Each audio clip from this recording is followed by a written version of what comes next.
We're now moving into an entirely different world. There's a world before Corona, and there's a world after Corona. And everybody that's out there waiting, basically saying, we're going to wait this out and then it's going to go back to normal, will be heavily disappointed, right? I read up on this yesterday, and Bill Gates has 18 months for a vaccine, right?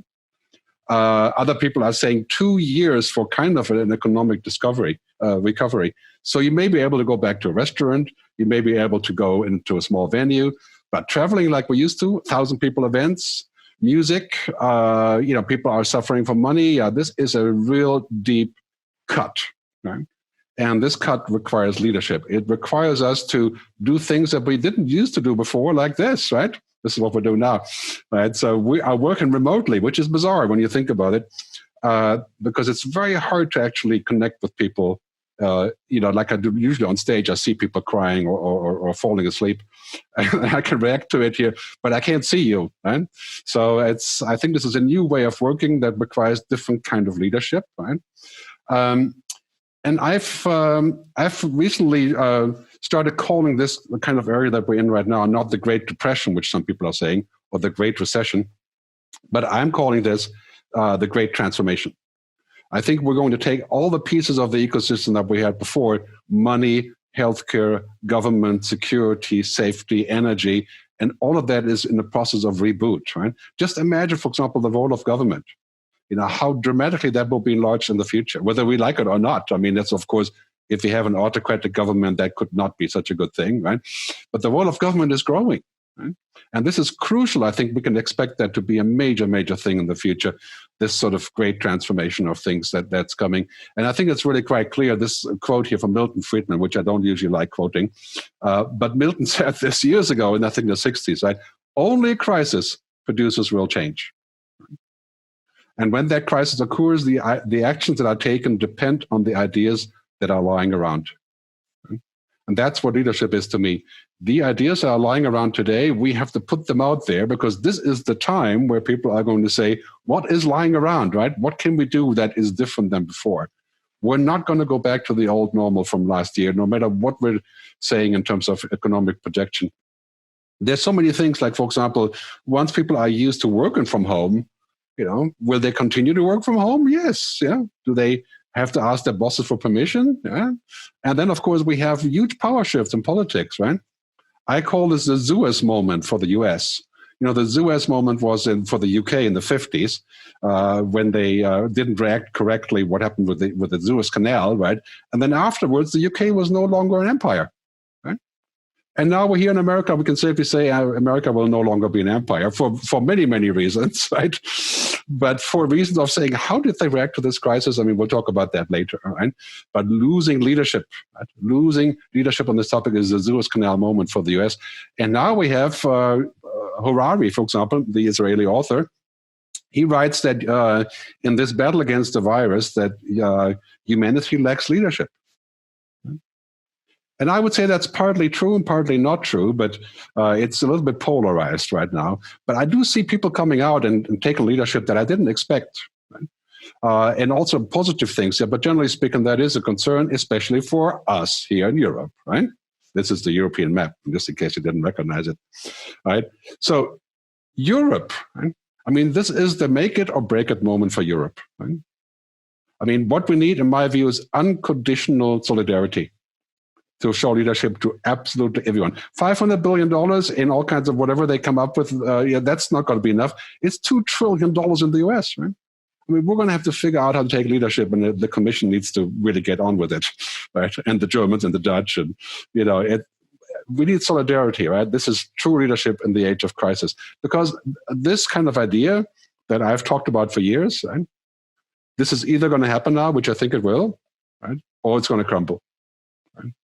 Because the Commission and the European government really has to make sure that we feel united, right? If you can say one thing about America, right? Americans usually do the wrong thing. This is what the right thing. That's what Winston Churchill said. But after they've exhausted all other possibilities, which is an interesting quote, right? So you can see they have $2 trillion now coming in funds, right? And this is, by the way, this is kind of like, we are dumbstruck, We need to really step this up and come together as a European nation, because in the end, this is what is defeating the virus, right? Global collaboration, leadership in healthcare, leadership in science, believing in science. This is sort of gotten lost in America to some degree, right? And that is the future of connecting with each other. Look at this stat here from Statista, right?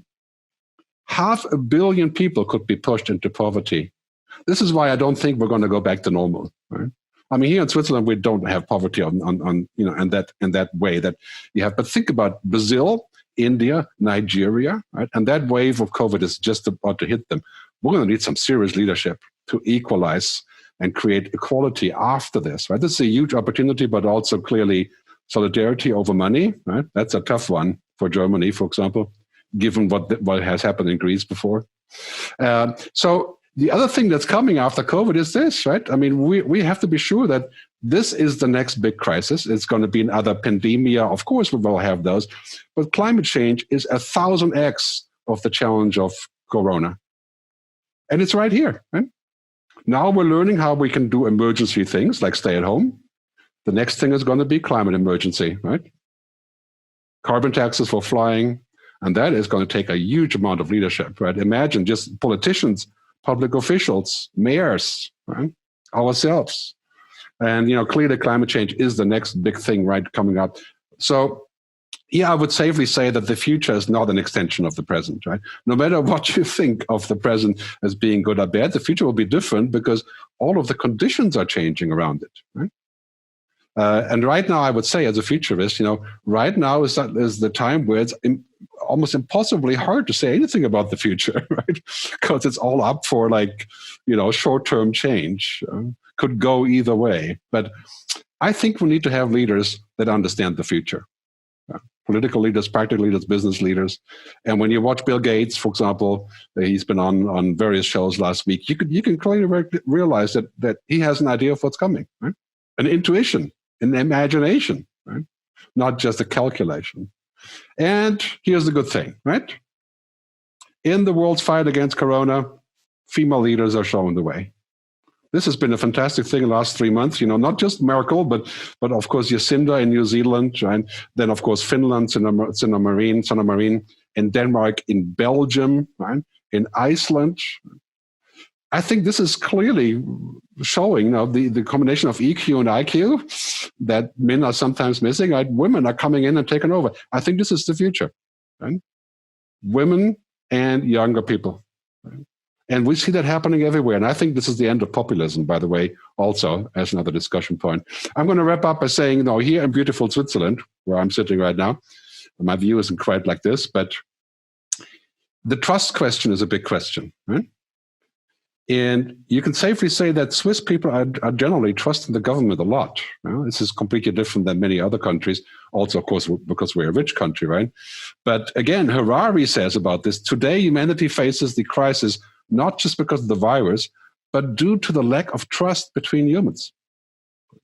And I think this is one thing we have to do as leaders. We have to generate that trust between humans. Right? And that's how we're going to get to solutions. And that's, in my view, very much a human thing. So here, this is a piece of content taken from our latest movie on COVID-19, the post-corona future. So I think what we need to do is reinvent. This is a great time to reinvent, talk to each other, right? Collaborate, to go on with our lives, to trust each other, very, very big point, I think, and to be human. I think this is the key part. The last part is the key part, because I think it is human to make mistakes, but it's not such a good idea to keep repeating mistakes.